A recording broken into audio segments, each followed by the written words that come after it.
This year, I've gained a new interest that I've yet to talk about on this channel, so let me fix that with this video. As you can most likely tell from the title, the interest is of course Buffy the Vampire Slayer! From January to May, I have been invoking on a journey of this show, which seems to be the checklist of many of my interests, and I gotta say, this has been a ride of mixed emotions, hyperfixations, and annoyance, all eventually wrapped up in a permanent love within my heart. Yes, Whedon sucks for obvious reasons, but so many cool people also poured their creative heart and soul into this show that I can't help but love it. From season 2 to 5. Yeah, seasons 1, 6, and 7 aren't really my thing. With that said, however, season 6 still has one of the most acclaimed episodes of the entire 147 episode series. That episode, of course, being Once More with Feeling. This episode is fantastic with such a unique musical element that was the perfect way to explore our lovely cast of characters. In fact, I would probably say that the double whammy of this and Tabula Rosa was the last time the show reached its true peak before going downhill in the fashion that it unfortunately did for me. As you can tell by the title of the video,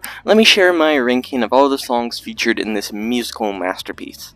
Not only is it cool to explore what makes certain songs really stick, but I also think it's a great jumping off point for me to talk about my Buffy interests, as I feel like these songs particularly perfectly represent the high points of what I love about this cast of characters, as well as the signs of how this unfortunately declined in upcoming episodes. This is also partially the reason I'm not going to include Buffy songs that aren't from this particular episode, as I think a batch of 15 songs is a perfect microscope to examine this series for me, and I wouldn't want to ruin the flow of the video too much.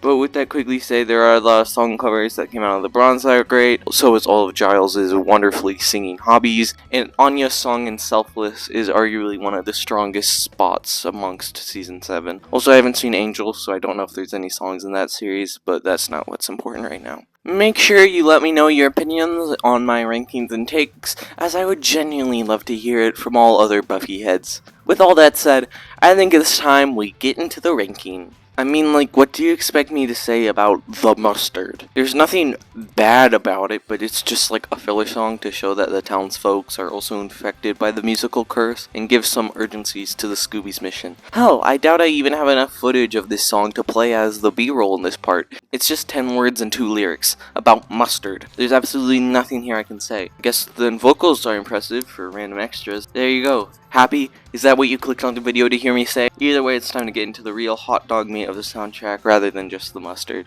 I'm counting Dawn's Laminate and Ballad in the same section because there's no way you can look at me with a straight face and tell me they have value outside of each other. Before I start talking about the songs, which in this case is just kind of glorified background music, I wanted to point out that I'm actually a Dawn enjoyer and I don't get why so much of the fanbase seems to be against her place in the series. She was a great addition to the series that really matured Buffy while giving her someone with an even deeper connection to any other character. Her song, however, Laminate is a cute melody, but it's also very repetitive within itself, but also with the background music we've heard the entire episode, with only a couple of lyrics that are truly nothing special, since she's a younger actress who probably can't sing that well, and just because she immediately gets kidnapped. The ballad is literally just music again. Like Mustard, there's nothing atrocious here, I just can't say anything to comment on either. Wow, would you look at that, another filler song that's less than a minute. I put the parking ticket a tad bit higher than Dom's ballad because it actually has lyrics. Both of their lyrics are nothing special with nothing to deconstruct in the story provided. Let's just move on to the actual songs now.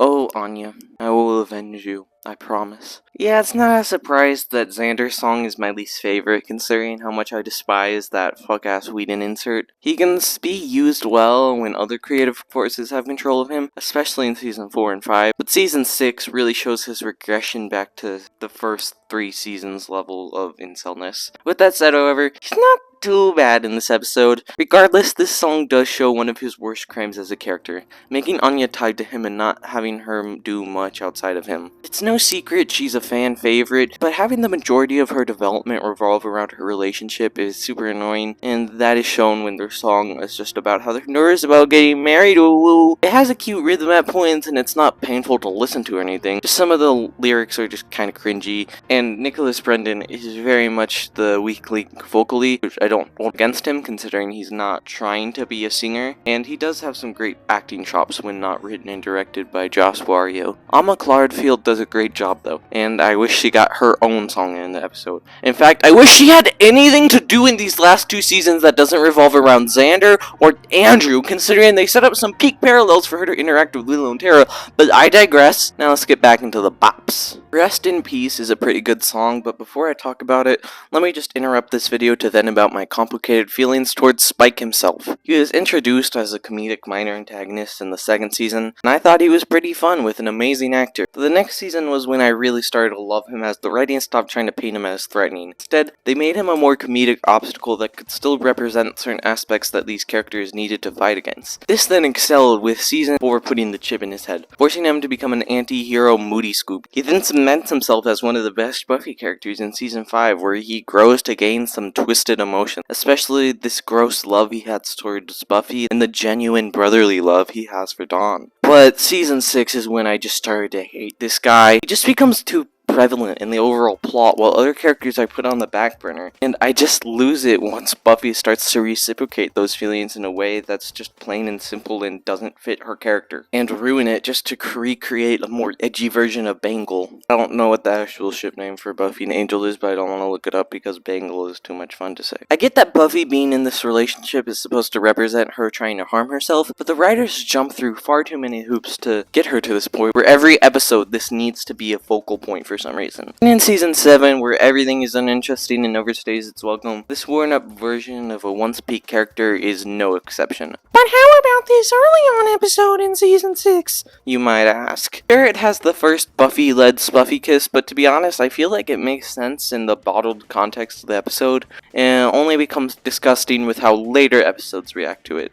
His crush on her was never the problem with this arc, neither was a traumatized and revived Buffy who only had him to go to. The problem was how much focus it got, and how much it dumbed down Buffy in certain ways. But that's enough talking about not the song, which is pretty good. It has a fun rhythm, even if it overstays its welcome a bit too much, but it's held up by James Marsters being a really good singer. All the puns between death and love are pretty clever, and the rhymes work really well. Pleased to announce that the villain song is a pretty good payoff to Dawn's melodies. It helps that the actor of the musical demon is obviously really well trained in vocals. The melody is nice and rhythmic, but it doesn't go on for too long, which avoids it becoming annoying.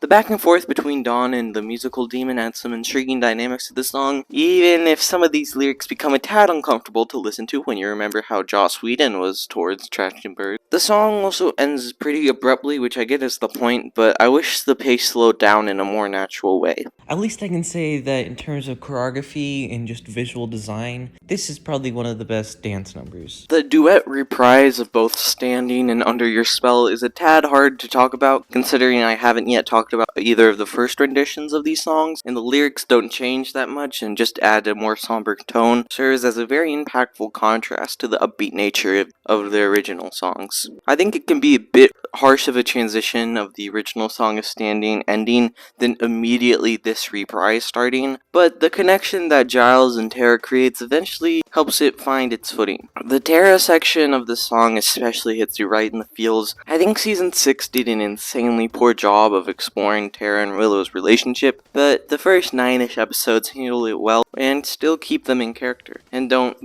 just regress the heart of Willow's character. But the song itself is good, even if it's on the shorter side. Definitely has a big impact on the story of the episode. Yay! Now we get a more natural version of What You Feel that works as a really great closure to the emotional final battle. The song is less than a minute, but that minute gives it its all, twisting the original lyrics to fit with more of the characters being exposed in their emotions. Don't really need to say much more for this one. Where Do We Go From Here works so well as a parody of these types of cliche songs that close out a musical, but instead of these characters coming together like the visuals of the first half of the musical number shows, all this found family can do, after each and every one of them has poured out their turmoil, they can only separate. The handful of lyrics each hit the perfect sweet spot between the emotional and comedic nature of this song, as well as the vocals of everyone knocks it out of the park.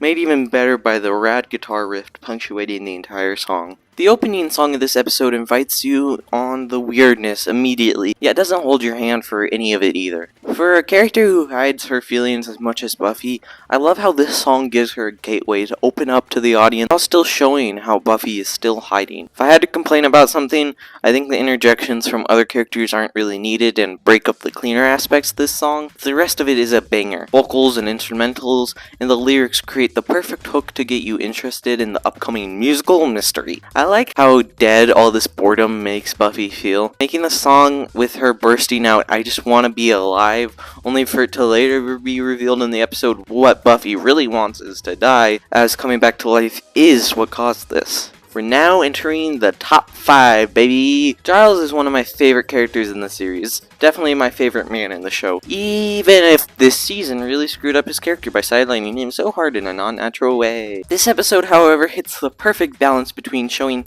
how competent and talented he is, while also showing how he only ever views himself and his love as a hindrance for his surrogate children, while also reaffirming how much he means to them. You know, they didn't just have him leave the show due to these anxieties, then don't talk about it for half the season. Anthony Head is a pretty talented singer, hence why he's sung on the show before. All of his vocal keys are on point. Visuals of the slow-mo Buffy is very funny in the context of her training to fight vampires, while Giles sings about his emotions. But once again, the great performance from Anthony sells that emotional aspect of the song. While being still able to laugh at this middle-aged man having so much anxiety towards his relationship with his vampire slayer. The irony in so many of the lyrics and the way they rhyme also makes this such a fun one to revisit. I've Got a Theory is just the perfect introduction to these lovable characters. The setting of Giles' magic shop has constantly added a fun familial feeling to any of the scenes set here, so having this song with all of them working it off each other happening here just feels perfect, even more so with Giles being the one to start off the song. I love how Willow and Tara constantly reaffirm each other throughout the entire process,